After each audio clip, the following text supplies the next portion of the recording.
money over time, so that when the time comes to perform maintenance on your lakes and your embankments, so that you don't have your roads sliding into the water, that you have the money that's there to do it. And if that, if you wind up needing a retention wall or something along those lines, you'll have those funds when the time comes. So that's why that item is on your budget. There's a couple of other things that I'm going to turn it over to Paul to talk to you about, just sort of big picture issues on, why there's a slight increase this year. And then if you have registered to speak on the budget, we'll call you up. There's a microphone there. There's a lovely timer here that's supposed to limit everybody to 3 minutes on any agenda item. I don't want to be rude, I don't want to cut anybody off, but I know y'all don't want to pay me to be here longer than I have to be, so Paul's going to monitor the 3 minutes so we can move the meeting along. Thank you, Kathleen. Some of the highlights on this budget that we have this year, as you know, the community is getting much older, things are going wrong, just the flat out inflation rate that we're all experiencing is a part of the issue. For example, our pool supplies and all the stuff that have a list here of, I don't want to go down the whole list, but the filters and all the stuff to run the pool, everything costs a little bit more. And I do have a broke down list. I won't go every single item, but that costs us much more. And at least with, Mark's professionalism, and he is appropriated to clean that pool and do all the right things to it.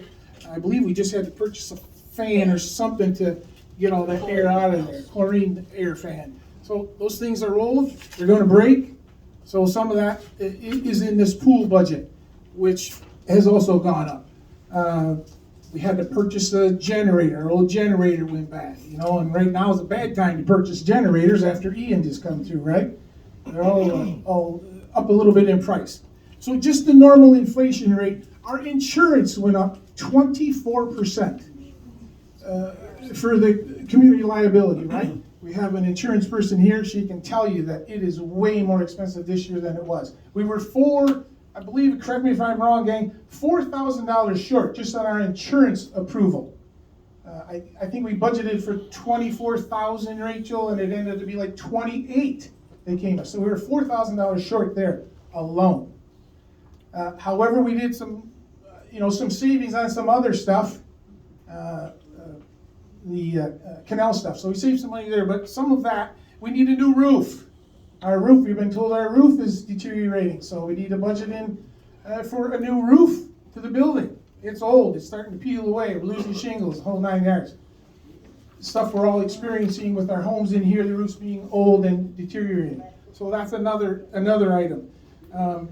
Paving, right? The paving, we can all see the roads. Once you get a crack, it's always a road. Too bad Donnie Lynn wasn't down here. Unfortunately, his company burned up. We get him to do the roads. That's something that we have to work into the budget. Concrete. We've always taken care of the sidewalks, try to do whatever the tripping hazards, and we still have a bunch. So we have to work that into the budget. So a little bit of increase on our budget to 112 is really not a lot compared to the increases of the inflation rate and everything else that we have going on in our community. All right. Anything else, guys, I'm missing? Yeah, I think we can. I'll turn it over to Kathleen, and maybe we can get some questions. All right, so before we take a motion to approve the budget, I want to make sure everybody understands your board votes on your budget. This is pretty much the case in every community association across the state of Florida.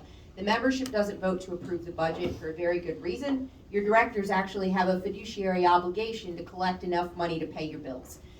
If you're sitting in the membership, you don't have the same fiduciary obligation, so clearly you don't want to vote to increase assessments. So your board votes on this, but before they vote, they want to open up the floor to anybody who wants to speak on this agenda item. I know at least somebody who signed up here wanted to speak on the budget, but the agenda items to speak on, everybody didn't quite fill it out. So if you registered to speak and you want to speak on the budget, by all means, we're going to open the floor for your questions, your comments, your concerns, whatever it is you want to share with the group.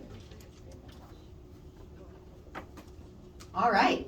that a quiet crowd? I have one question. I'm not on the paperwork. All these things that he's talking about have existed in the past as well. I understand what you're saying, okay? But I hear what she's saying. all these things that he's talking about. Hold it right up to your mouth. There you Have go. existed in the past and they will exist in the future. We have not been bad business in the past, is what you're telling us. That's why we don't have. Turn around. It's different, Alright, isn't what it? am I doing wrong? Can everybody hear me? Okay. Can you hear me? All these things in the past have existed. Also, My concern is, you're telling us like now that you're trying to start these funds. Where have they been in the past? They're not here now. We understand it once. Put it closer to your mouth. For the roof he's talking about, stuff like that. This is all, Yeah. this should all be in the accounts It previously, is, correct? it is. So why is that a concern now? In the Because it's future, I going understand bad, that. it's going bad and the costs are So, going so up. if you had money in the past for it, if you put away money in the past for it, why would we? Reserves. Reserves, it should be there to correct the roof this trip, correct? Not when it's not enough money. If they didn't waste $35,000 on lawyers for no reason, we would have enough money. Thank you.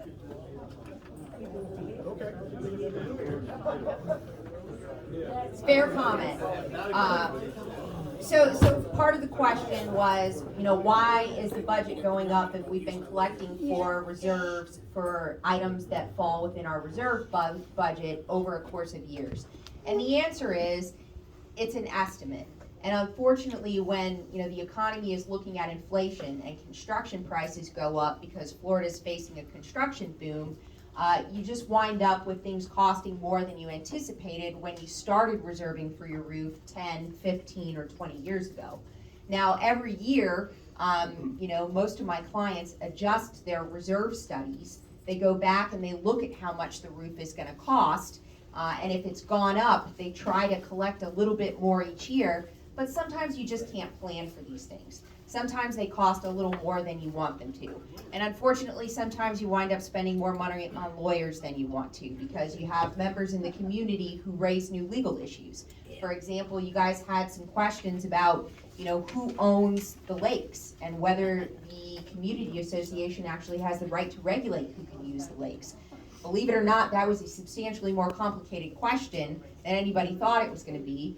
But we did cap the amount that we charged on that. You had threats of lawsuits over, alleged discrimination claims. You had questions about how do we amend our documents. You had questions about how do we enact rules and regulations that govern what we can do in our community. And unfortunately, you guys have some really old documents that have some unclear language.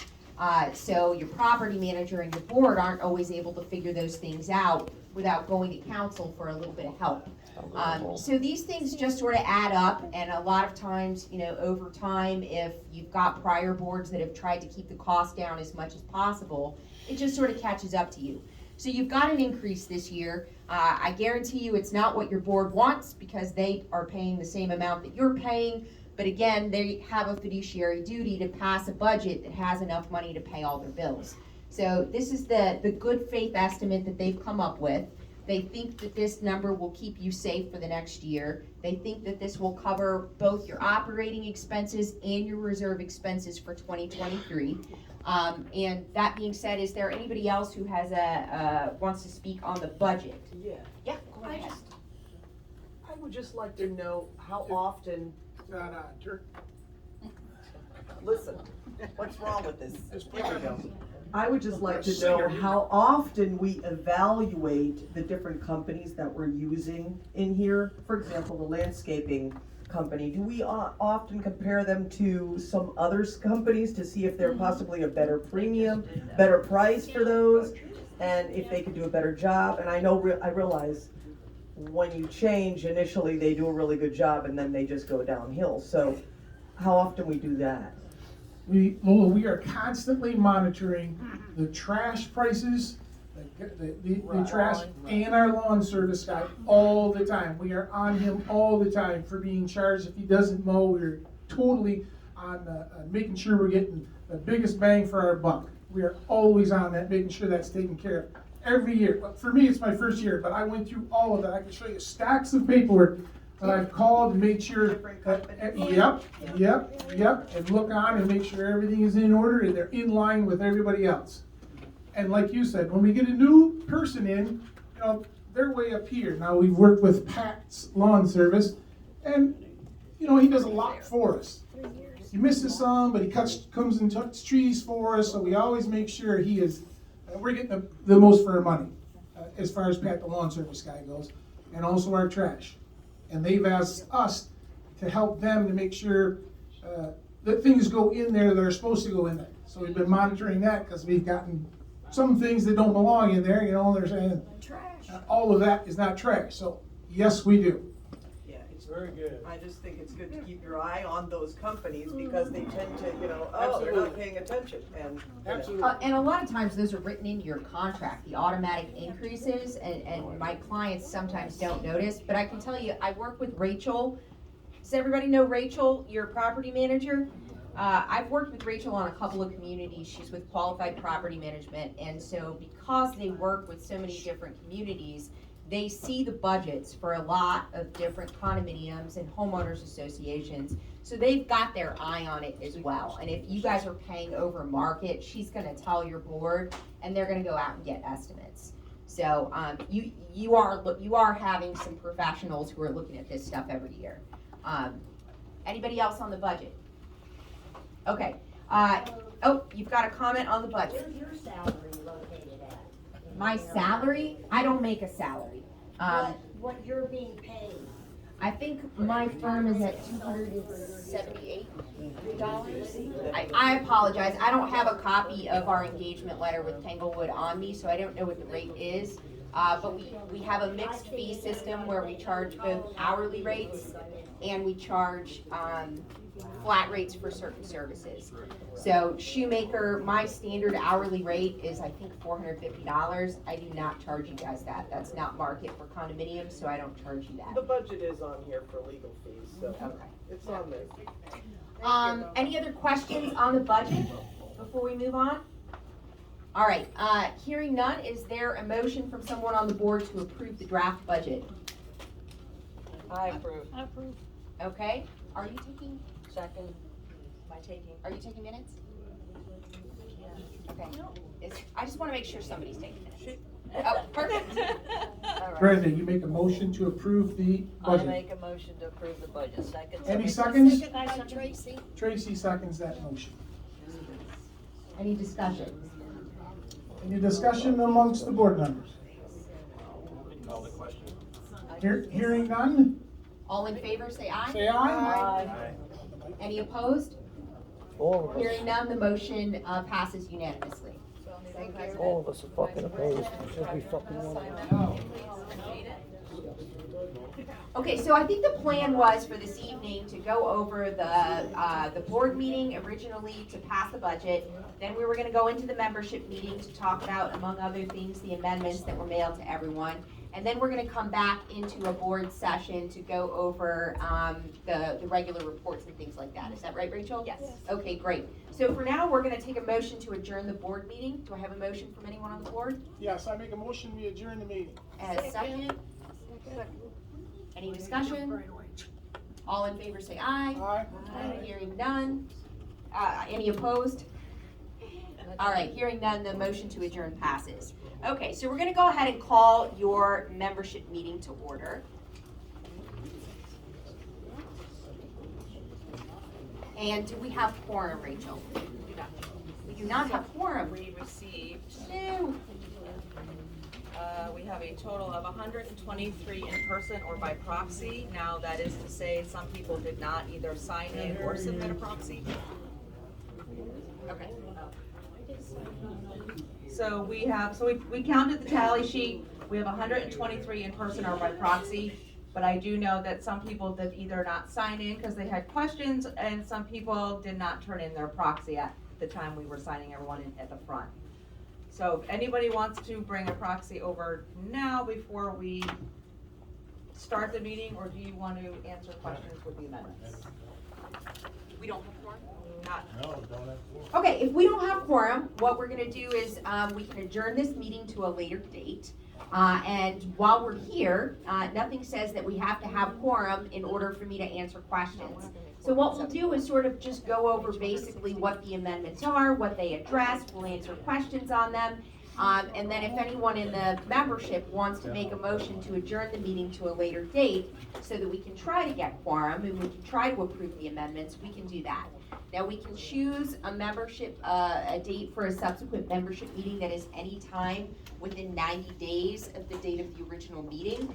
So if the board maybe wants to think about a date that would work for them while we move on and talk about the amendments, that would probably be a good move. How close are we to quorum?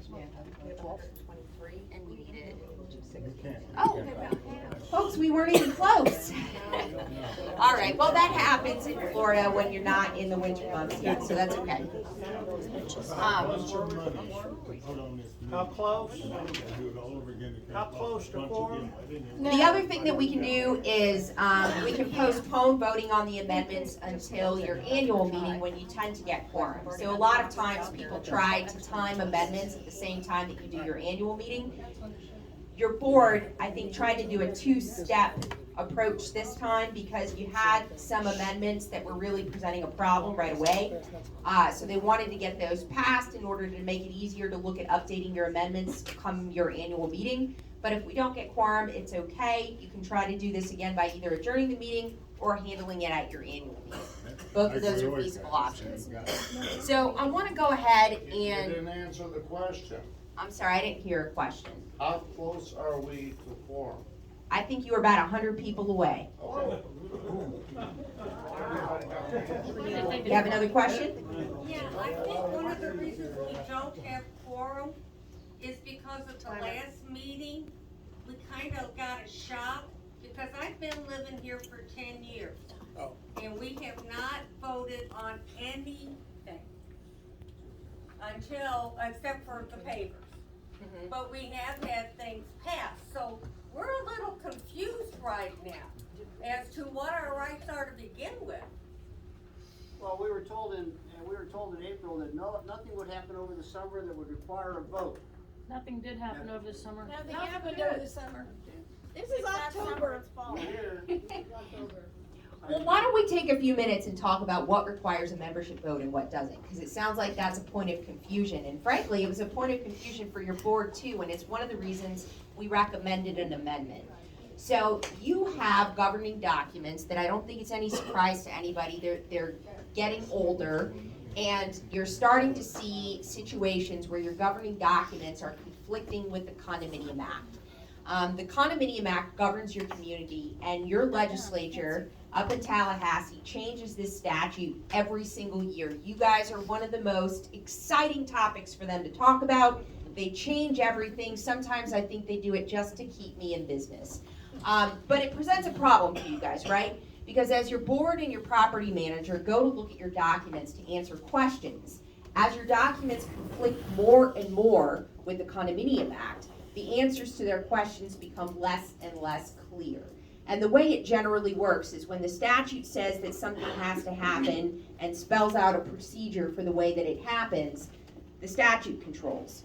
When the governing documents give a substantive right, usually the documents control. So there's not even a clear legal answer about when the statute controls versus when your documents control. It's one of the reasons, frankly, that people absolutely hate lawyers, because there's so many gray areas, they make it impossible for the average Joe to figure out. So one of the things your board's been looking at is what can we do to make our documents more clear so that everybody understands them and so that they comply with the Condominium Act. And one of the things they asked us to do is prepare a restated set of documents that gives you one place that you can look, that has all of your amendments incorporated into one document, and then look at what we can do to bring it into the correct century, to make sure that you don't have conflicting language with the Condominium Act, and to make sure that it makes sense. One of the other things that we noticed was a problem when your board started asking us questions is there's a number of different places in your documents where one provision says something, and then you get down to another provision that says the exact opposite. That is not good, because ambiguity in your governing documents is construed against the association. So when you come to your lawyer and you want a yes or a no, and I tell you maybe, nobody wants to hear that. And the reason I tell you maybe is because your documents are not clear. So I'm going to give you an example. There is a provision in your governing documents that attaches rules and regulations as Exhibit E. Exhibit E lists out all the things that your original developer thought were very important to have as rules in your community. There is a provision that talks about how to amend your declaration and all the exhibits. And it requires amendments to be approved by 75% of the membership. Okay, so if the if the exhibits have to be amended by a vote of 75% of the membership, and the rules are an exhibit to the declaration, that means all of you should vote on every single rule, right? So when the board came to us and said, hey, do we need to submit this to a membership vote? The answer was sometimes, because there's Exhibit E, which lists some of your rules, and then there's another section of your document that says the board gets to adopt the rules without a membership vote, if the rules deal with the common elements. And then there's yet another section of your documents that says if you're gonna have rules that deal with what you can put as a fixture on your lot, that requires both approval from the board and approval from 51% of the membership. So there's 3 different ways that rules, according to your documents, are going to get adopted and amended. That is way more confusing than it needs to be. It's not like that in any other condominium that I represent. The way it's supposed to work and the way these amendments are designed to make it work is you're supposed to have rules that fill in the gaps. Rules are not supposed to be the board exercising authority carte blanche and running around like this is some sort of oligarchy or dictatorship. That's not the point of the rules. You've got a declaration. Your declaration is supposed to be your Bible. It's supposed to be what sets forth the most important restrictions in your community. It's what gives your association the right to act against the property. It's what ties your rights to the dirt. Your bylaws tell your board how to operate your community, and your articles of incorporation create your corporate entity that is allowed to run your community. So those are your big 3. They're the most important documents. Your rules are just supposed to fill in the gaps. And when a board adopts rules, there are certain inherent legal restrictions that keep them in check. And if they try to enact a rule that violates one of these legal premises, I will tell them, no, you can't do that. So how does it work when you've got a rule? Rachel will tell you. I'll tell you you can't She does do it that. all the time. So rules are not allowed to contradict the big 3. They can't contradict what's in your declaration, they can't contradict what's in your bylaws, and they can't contradict what's in your articles of incorporation. The big 3 always require a membership vote. Unless your community has done something completely wacky and changed your governing documents, 99% of the communities that I work with have membership approval requirements if you're going to amend or change the big 3. If you're going to change your articles, your declaration, or your bylaws, the membership always gets to vote. The rules, the fill-in-the-gap rules, they can't conflict with the big 3, and they have to be reasonably related to the health, safety, or welfare of your community. So, for example, if the board has a color palette that says these are the colors that everybody can paint their shed, and somebody comes up with a color that is just one shade different, but everybody thinks it's lovely, and we want to add it to the rules so that Joe can paint his shed a lovely shade of mauve or whatever it is. And we don't want to put that to a membership vote because that is incredibly expensive to mail out to everyone and get everybody to sign a proxy and send it back. That's something the board can do via a rule. If we want to put a speed limit in place, that's something that you often see in a rule. If we want to say that you can't drive a motorcycle in the community, that's something you might see in a rule. there's sort of the minor things that you want to be able to change easily without changing your big three. Those are the types of things that in most communities, 99% of the communities I work with, the board has the authority to adopt the rule. That doesn't take the power completely away from the community. What do you do if you don't like the rules the board has put in place? Well, this is the great thing about being part of a membership where everybody votes. If they adopt rules that you don't like, you can kick them out of office and elect officials that adopt rules you do like. So if they enact a rule that is wildly unpopular and everybody goes to them and says, we don't like this, and they refuse to fix it, they are not going to stay in office for very long. You have an election that's supposed to take place every year. If the amendments that we're going to talk about pass, it'll be every 2 years. But as you have elections, you elect the people that are going to enforce the rules that you want to see in place. You have a voice. This is not like, a general election where you're one in millions. You are one in 376, 347. So you have a voice. And the purpose of these draft amendments was to get you language that talks about your rules in a way that, one, makes sense, two, isn't contradictory, and three, is in a way that everybody can understand this is how we adopt the rule. So if the amendments pass, and they're not going to pass tonight, but if we come back at a later date and we try to pass these amendments, what would happen is in the future, it would be very clear that the board adopts rules. They would not be able to do it in a vacuum or in secret. It would have to be at an open meeting where everybody has notice and has an opportunity to show up and tell them we don't like that rule, or we do like that rule, or this is how we want that rule changed. And you would have to get 14 days notice before they do that. So if this is adopted, it will then be clear, and you won't have to call me to find out how the rules get adopted. I am not here to try and continue generating legal fees.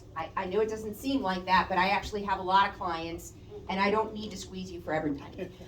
The goal is to get you guys in a place where you can operate without me, where you understand what your documents say, and you don't have to call me to figure out how do we do this. If the rule addresses one thing, it has to be approved this way. If the rule addresses another thing, it has to be approved this way. If the rule addresses another thing, it has to be approved this way. That is way too complicated. And it's not the way that it's done in 99% of the communities. So those amendments, the amendments that deal with section 8.3 of your declaration, section 13.8 of your declaration, those deal with this is how we want the rules to be adopted. It clarifies the ambiguity so that your board knows how to do it. Section 18 talks about how to amend your declaration. Now, we talked about the declaration, right? That's one of the big three. That's one of the ones that doesn't get amended without your approval. The problem with section 18 of your declaration is it was, again, conflicting with some of the other provisions in your declaration. Section 18 said the declaration and all its amendments can be approved one of three ways, right? One way is not easy enough. Let's make it 3 times as confusing. It said you can approve it with, I think it was 75% of the board and 75% of the membership, but it didn't specify whether it was 75% of the total voting interest or whether it was 75% after you get a quorum. You really need that to be clear. That makes a huge difference. It also allowed amendment by 80% of the total voting interest. It also allowed amendment by a document signed by every single owner in the community. I've worked with a lot of communities over the years. Nobody ever amends their documents with a signature by every single person who lives in the community. The chances of you getting a signature from 347 people, I can tell you, are slim to none. So your board said, hey, Kathleen, can we make this a little simpler? Can we make it easy for everyone to understand? Can we amend the amendment provision so that everybody knows how it works? And I said, yes, absolutely, we can do that if the membership approves it, because you get to approve changes to your big three.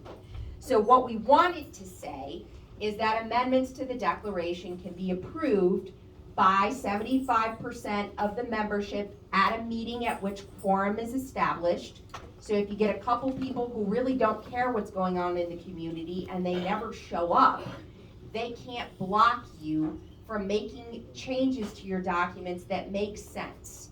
They can't prevent the progress so that everybody else can get rid of the ambiguity. So if the amendment is approved, you would amend your declaration by a vote of 75% of the membership present in person or by proxy at a duly noticed meeting and 75% of the board. So that is one simple way to do it, one way to amend your governing documents, and it lowers the threshold a little bit because instead of 75% of everybody in the community, it's gonna be 75% of the people who care enough to show up. And there's a threshold there because you have to get quorum first. So the other thing that the amendment to section 18 does is it clarifies that that's how you amend the declaration and some of the exhibits, not every exhibit. Why does it say that? Well, because your bylaws and your articles are attached as exhibits to your declaration and they have a different amendment provision. So your original developer set you guys up for failure. There's one provision that says you amend it this way, and there's another provision that says you amend it a different way. So the goal of amending section 18 is to get you amendment language that doesn't conflict with itself, so that you can amend the documents, and when you call and ask council, the answer is not maybe, the answer is not we think, the answer is this is the way that you do it. So that's section 18. Then there were a couple of amendments to the bylaws, 2 amendments to the bylaws. Section 3.1 and 3.2, your board proposed having 2-year board terms. And I understand they got some feedback from the community, from people who thought this was a power grab, that they just wanted to stay in office. That's actually not the case, because if you read the amendment, the 2-year terms don't go into effect until the next election. So if you don't like them, you can still boot them out of office before these 2-year terms would kick in, and then you would just be voting whoever you want to vote for into a 2-year term. I tend to recommend 2-year terms for all my clients. I prefer staggered terms because what that does is it keeps a little continuity on the board. When you have somebody who is just learning how to run your corporate entity, there is a steep learning curve. Now, we teach a class. All of these lovely folks have read your governing documents. Most of them have attended a class, if not all of them, on how to run a condominium association. And there is actually a crazy amount of information to take in and digest when you first get on the board of directors. This is not an easy job they volunteered for. Hopefully they all are running again, because once you learn, it's easier to work with the same group of folks who then understand it. But the answer is 2-year terms are not a terrible thing, because then you get a board who kind of knows what they're doing, who has a little bit of continuity, who can see your projects from start to finish. But if you don't want to see 2-year board terms and you want to continue having an election every single year, you can vote no on that. It's not that big of a difference. 2-year terms tends to save you a little bit of money on elections. If you don't do staggered and you just do 2 years, you don't have to have an election every single year, which reduces on the mailing expense. Go ahead. Just a quick question. Sure. If you were to do a staggered election with 7 members, how would you decide which 3? For instance, it would be like, just would it be like 1, 3, 5, and 7 get elected one year, 2, 4, and 6 the other year? Right, so in most communities, the way you set up staggered terms is you have an even number of directors voted in even years, an odd number of directors voted in odd years, and the first year that you switch to staggered terms, you would have those folks with the most number of votes serving the longer term. So the more popular you are, the more hard labor you do. Okay, the reason I asked that is because I'm very much in favor of staggered terms, as they well know. Anyway, but I was curious as how you would go about that, because it's not like you're voting for the president, the treasurer, and the common grounds. You're voting for people, and they get to decide who's going to be what. Exactly. So, Exactly. There's different ways that you can do it, but the easiest way is just to have those folks who get the most number of votes serve the 2-year term the first year that you set it up. Okay, so then the object of this obviously is to preserve the collective knowledge of how a park works and not every year or even 2 years bring in a whole new group of people. It can be done like that. This particular amendment does not set up staggered terms. It just goes to 2-year terms because your board got a lot of negative feedback when they started talking about these amendments. And people didn't seem to like the idea of staggered terms. If we want to do staggered terms, we can change the language up and we can vote it for staggered terms at your next annual meeting. I like it just because it keeps a little bit of continuity. If you've got 3 or 4 members that are staying every year and only 3 or 4 members that are brand new, somebody kind of knows what they're doing. And you see more of a cycle that way, right? You know, somebody can serve as vice president 1 year and president the next year. Go ahead. One more quick question. Sure. At least one more. But anyway, one more quick question. What is the number of years that a board member can serve currently? 8 consecutive years. You can roll off the board and then go back on. There's exceptions for smaller communities and there's exceptions if nobody's gonna run. But that 8-year clock only starts running, I wanna say, when did they enact that change to the statute? 2018. So nobody's yet hit the expiration of the number of years. They just enacted that statute a couple years back. Any other questions on the amendments dealing with board terms? I had a question, or at least some thoughts on the staggeredness. Yeah, go ahead. Just be brief. But I would suggest a 9-member board. You serve for 3 years at a time, 3-year term, but there's a class that would go off the board every year. The 3 would go off, and 3 new would come on. And just as Kathleen said, that's what I thought, that you would do that by the popular vote. Top 3, they're gonna plug into a 3-year term right away. Second 3 vote getters plug into a 2-year term, and the third lowest of 9 people running for the board, they're gonna be there for 1 year. But at the end of that, there'd be another election for a new class. Could you talk to us about boards that have gone with 9 members and so that there's at least somebody coming in new each year instead of 2-year staggered? Whoa. You don't know somebody new's coming in every year, or what you're proposing. So the problem isn't really when you have new people coming in. The problem is when everybody's new. If you have everybody that's new, you have no continuity, you have nobody who knows what they're doing, you have nobody who is familiar with the problems when we looked at the budget last year, or what, Joe, the landscaper, did that was problematic. So the idea with staggered terms is to keep at least a couple of folks on the board each year. Now, Rachel tells me you have a provision in your governing documents that caps the number of board members currently at 7. Now, you guys can change that, you can amend anything.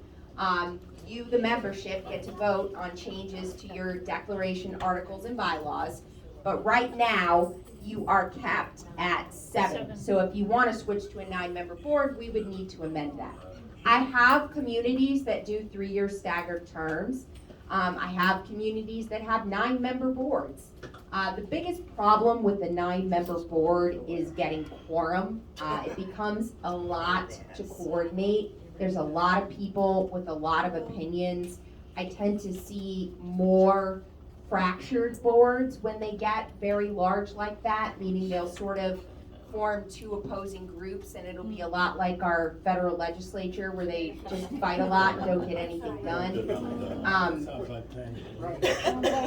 But I mean, you can definitely do that if you guys have never had a problem getting quorum and you have people who show up for every meeting and people who are going to be present and participate. You can have a 9-member board if you amend your bylaws. Right, I'd like to comment a little bit about what Clark's saying. A 9-member board is, it's okay with me, but we had trouble with just 7 arranging everyone's schedule. It is really hard with 7 people to get their schedules all together and working so that we can all have a meeting together. There's board members here who work outside of here, who do other things, couldn't attend, whatever. We're all trying to make adjustments to everyone's schedule. 9 is really hard. 7 worked out okay, but as she said, 9 is really tough.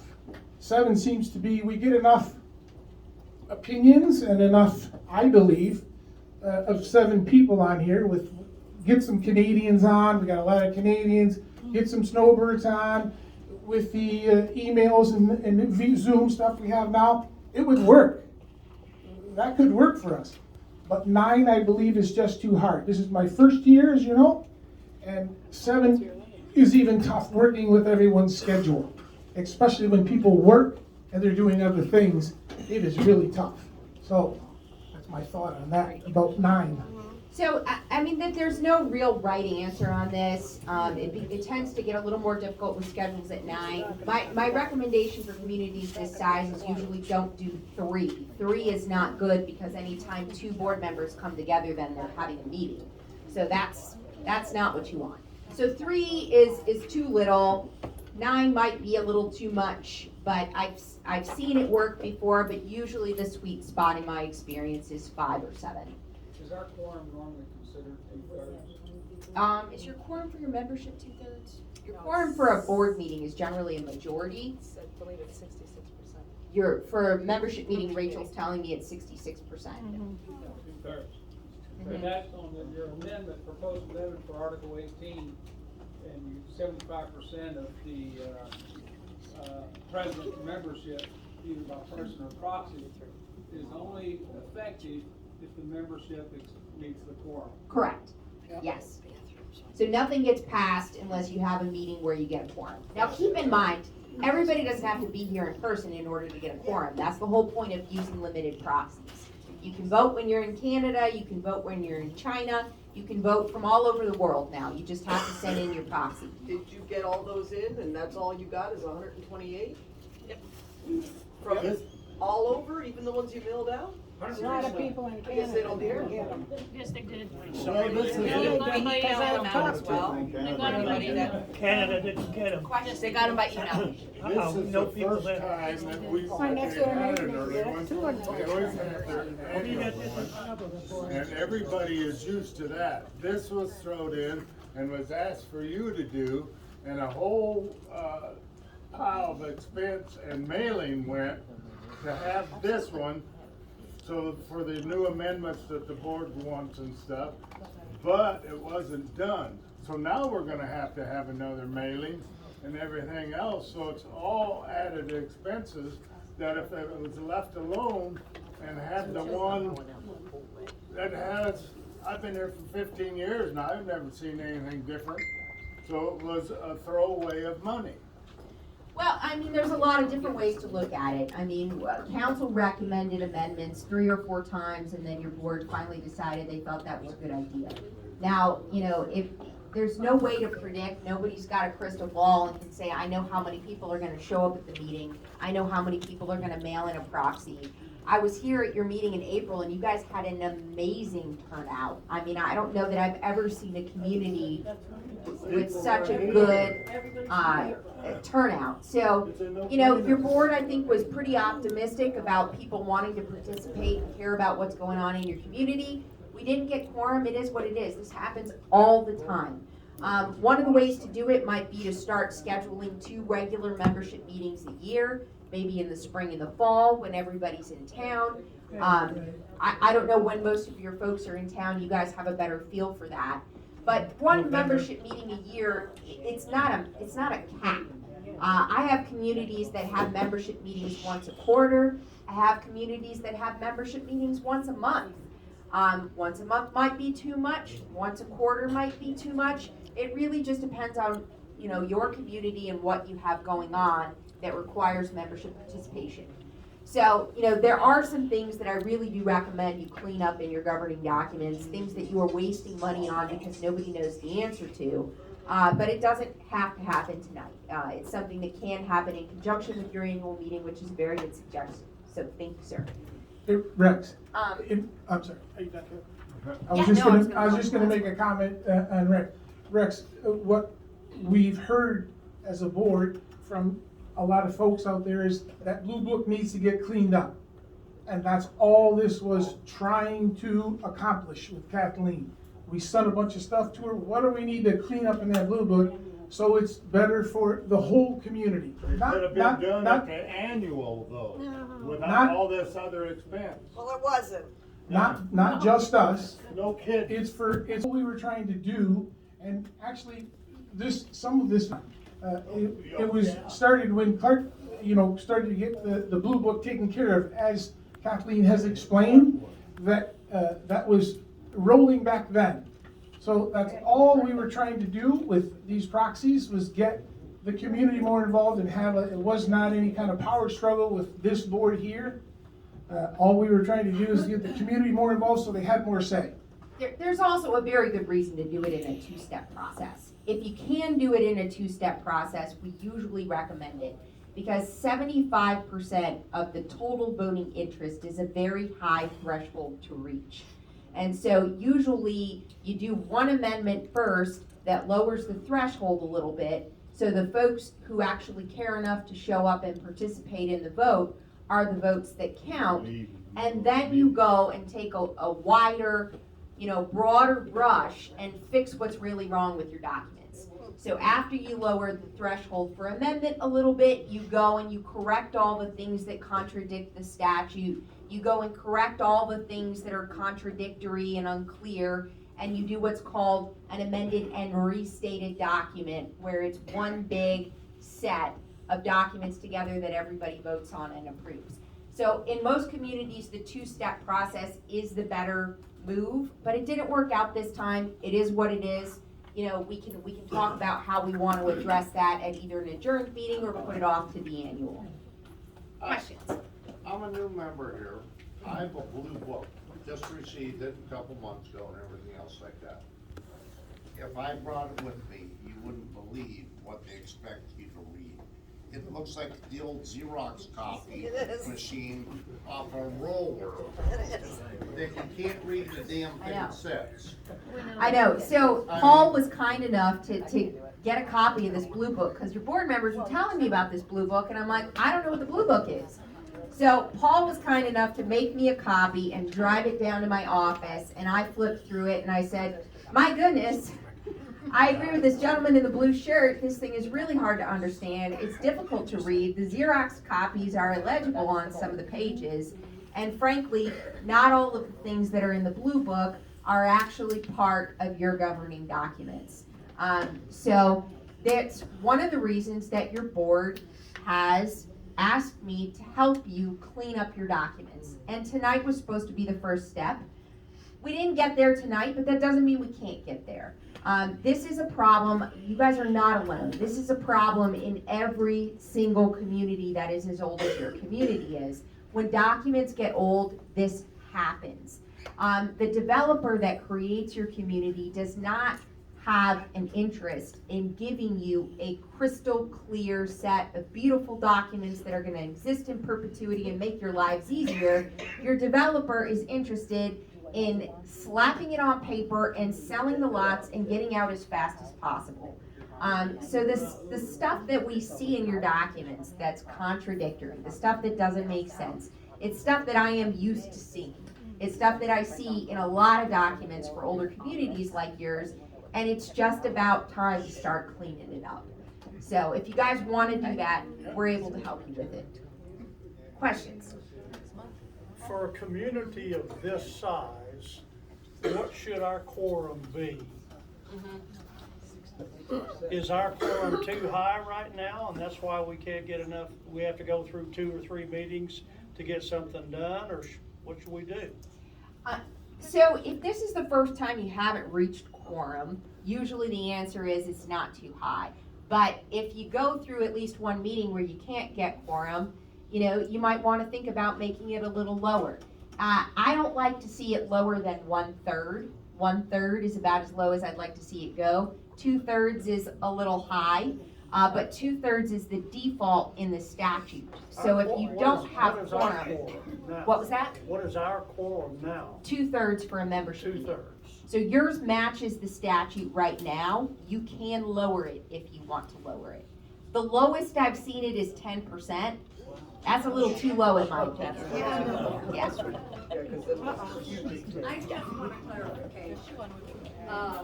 Is the Article 8 here attached to the 8.3 on the front page? And I think that's what we refer to as owner elements. Okay. You're talking about Article 8, Section 8.3 that deals with coach sites? Right. Right, that's a provision in your governing documents, in your declaration, that deals with how to adopt rules that address what you can put on your lot. Right, so that's our owner elements. Okay, so is that now, because it doesn't say, does that now 75/75? Or do we not get a vote on that at all? That would just be a rule like any other rule. So the way you would adopt that rule is it would be by board vote under section 13.8. Now, if there's if there's things that you think everybody should be allowed to put on their lot, right, that are important enough that the board shouldn't be allowed to change it, then you put it in your declaration. So it's very easy. It doesn't have to be in a rule. And then the board can't adopt a rule that conflicts with your declaration. But having 3 different provisions that talk about how to adopt a rule is too difficult. That's something that's not going to be sustainable for you guys. It's going to be something that requires you to keep calling me. So what you want is, if it's something everybody cares about and it's really important, don't put it in a rule. Put it in your declaration. If everybody wants to say, hey, you're allowed to have 1 coach site per lot, and it's only allowed to be occupied by a single family, that's one of the big restrictions that I see in most declarations. It's in the deck because it's really important. We don't put that in a rule. You know, we don't have to have a rule that says you can't have 6 different families living in one unit because it's in the declaration. So that's the way you address that. Kathleen, I have a question for you. Sure. If these proxies don't pass, we are back to our blue book that I brought you, pretty much. We're trying to make it so that the community has more say.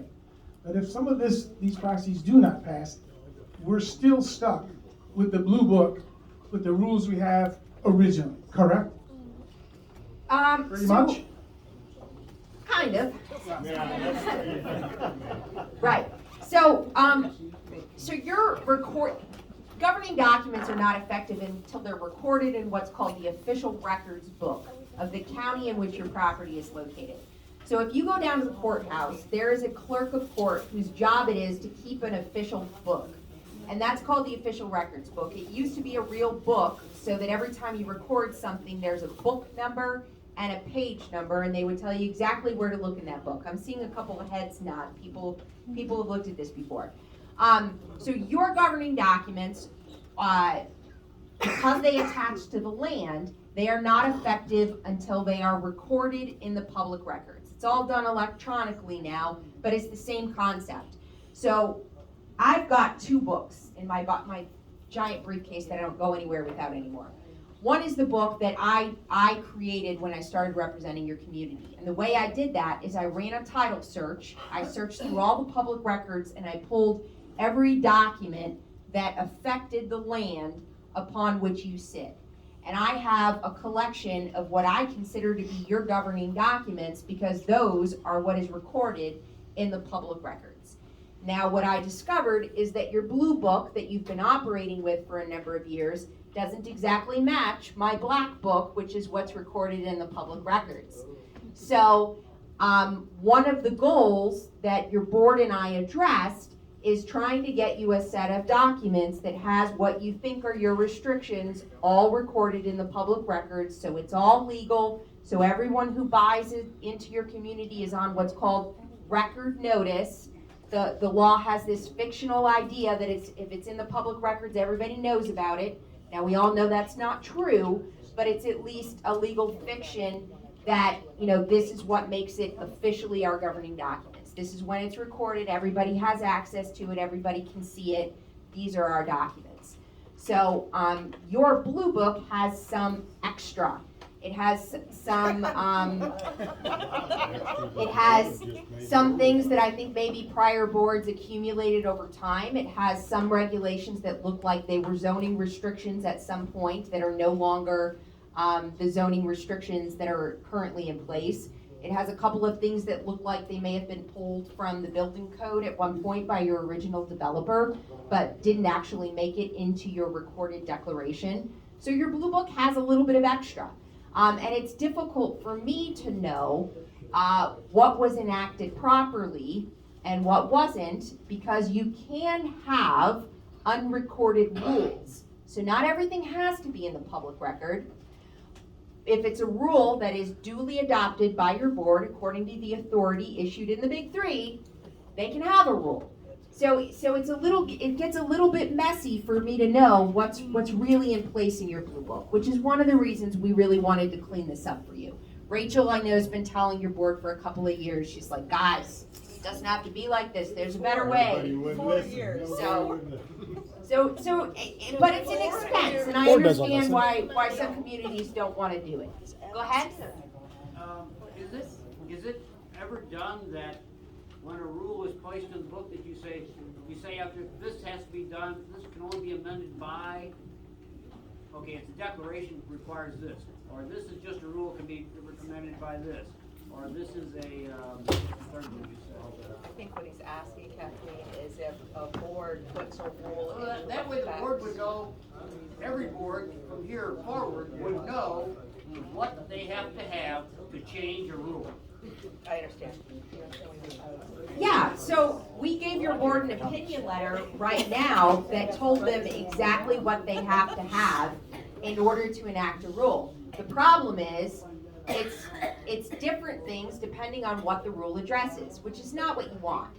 But we have to tell them what the answer is according to your governing documents, right? I don't get to, tell them, hey, this is the way it should be, so this is the way you can do it. I have to tell them this is what your governing documents say because your sloppy developer 30 years ago drafted it that way. And that's the way that you have to do it until you fix it. So I gave them an opinion letter. Any board member who rolls on after this can go to that opinion letter. I can send them a copy, and it'll say if you want to adopt a rule that deals with what you put on your lot, this is how you have to adopt it. If you want to adopt a rule that deals with what people can do in the clubhouse, this is how you have to adopt that rule. And it's different depending on what the rule addresses, which is really, like I said, not what you want because it gets very confusing that way. Anybody else? Questions? Got one in the back? Yeah, I'd like to know that if our rule book language is so bad, messed up, whatever, outdated, unreal, then board members can still come to your house and threaten you with fines on things, just throw different numbers up in the air for this day and that day? That's So, allowed? community associations have a statutory right to fine. That actually doesn't have to be in Don't your they have governing to have a certain documents. number, It's not in the change it when they Condominium want? Act.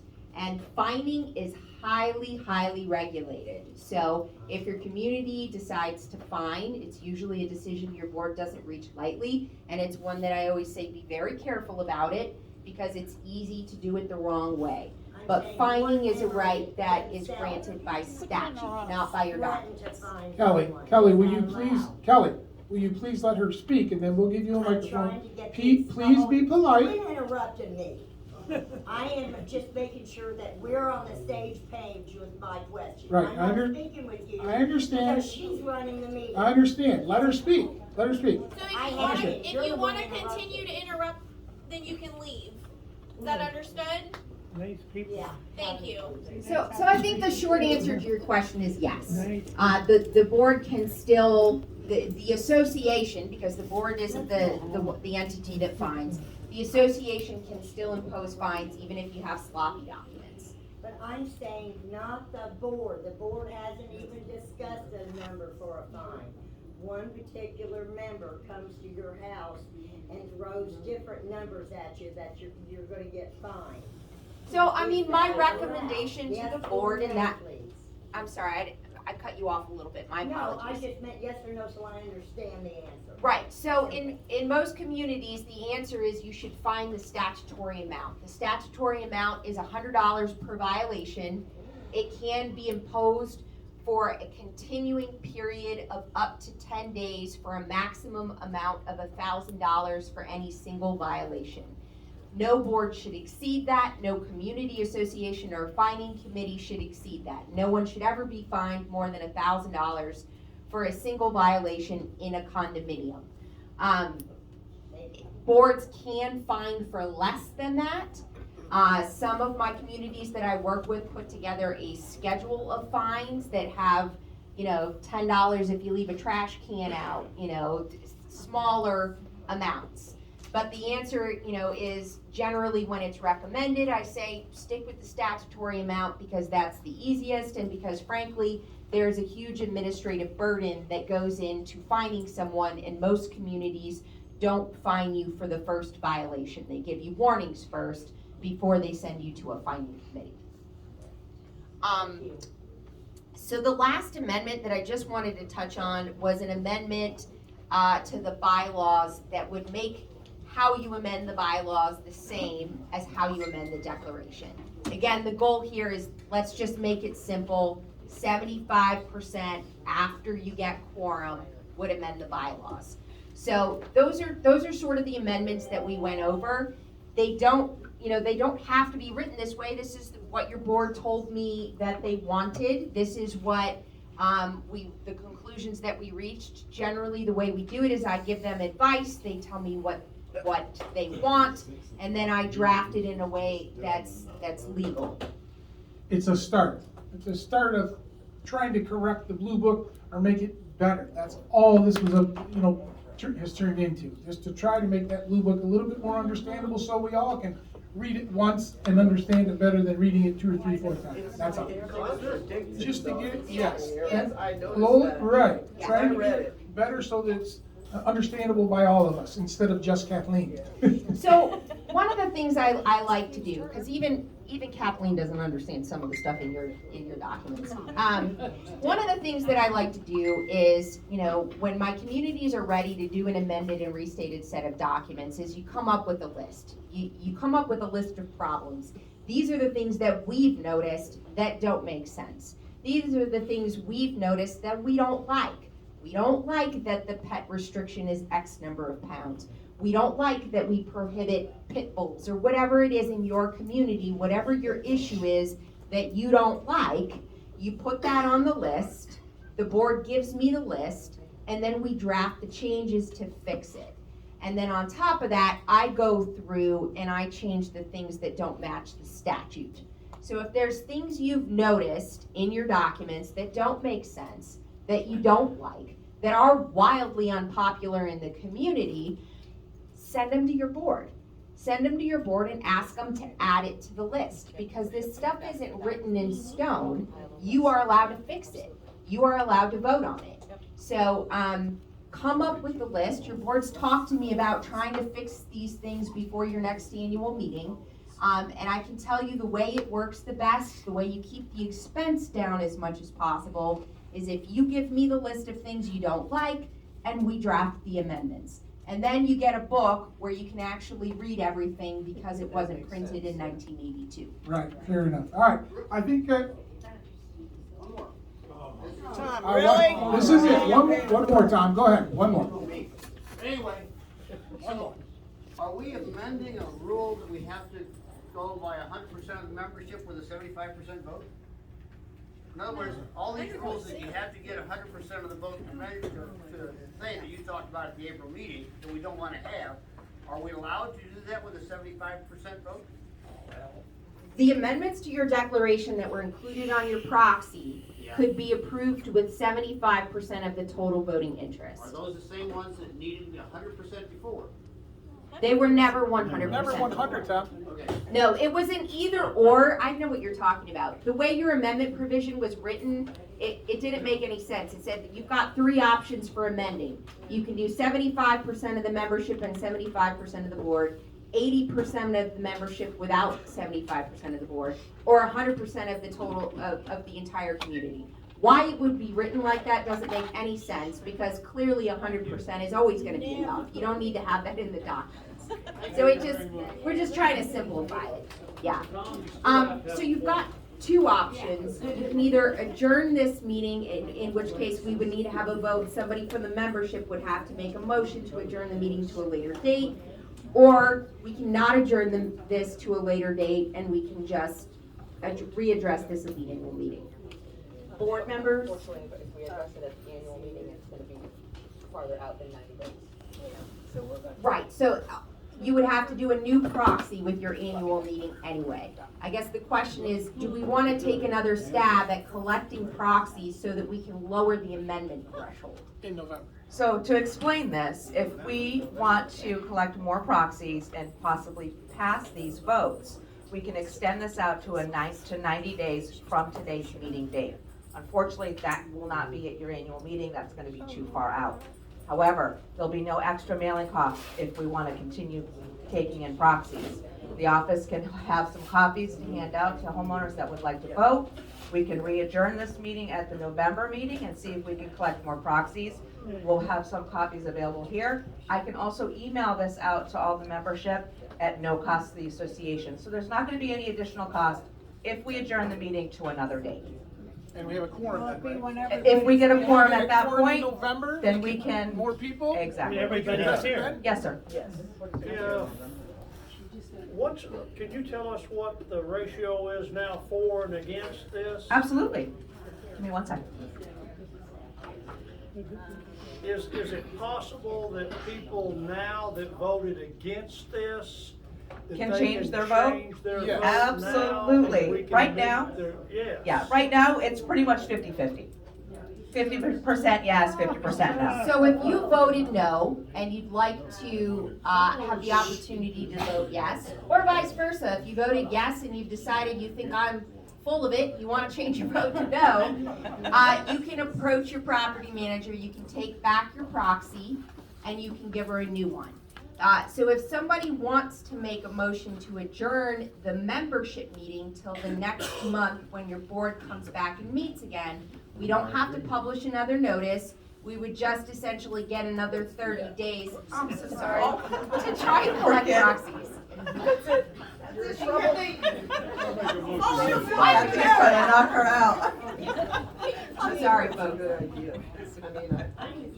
Anyone want to make a motion to adjourn this and we'll carry this in November? I'll make a motion that we adjourn it. Until November. And we'll make it to the November And meeting. sir, does Fair our enough? secretary know your name and your address? Yes. Great. John Crosby. And is there a second to that motion? You got a second, gentlemen? All in favor? Yes. Okay. Thank you. So, we have to announce the date to which we are adjourning the meeting. Do you have that date? November 12th. November 12th. Okay, so the membership meeting will be adjourned to November 12th at 6 o'clock. Feel free to contact Rachel if you want to change your vote. We always have, we never ever got a vote on that. I already voted for that. I already voted. I don't have to come back. Want to readjourn your board meeting or just address the issues that were on the agenda? Oh, no, that. I think everybody's done. We can establish the board meeting for the November meeting, and I'll just change the date date on the agenda.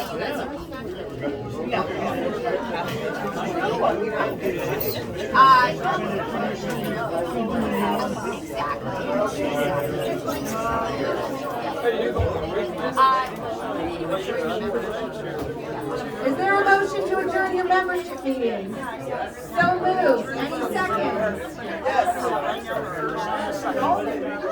And a second. All in favor of adjourning? Any opposed? Hearing none, your meeting is adjourned. This one here was. Thank you, sir. Thank you. Everybody have a good one.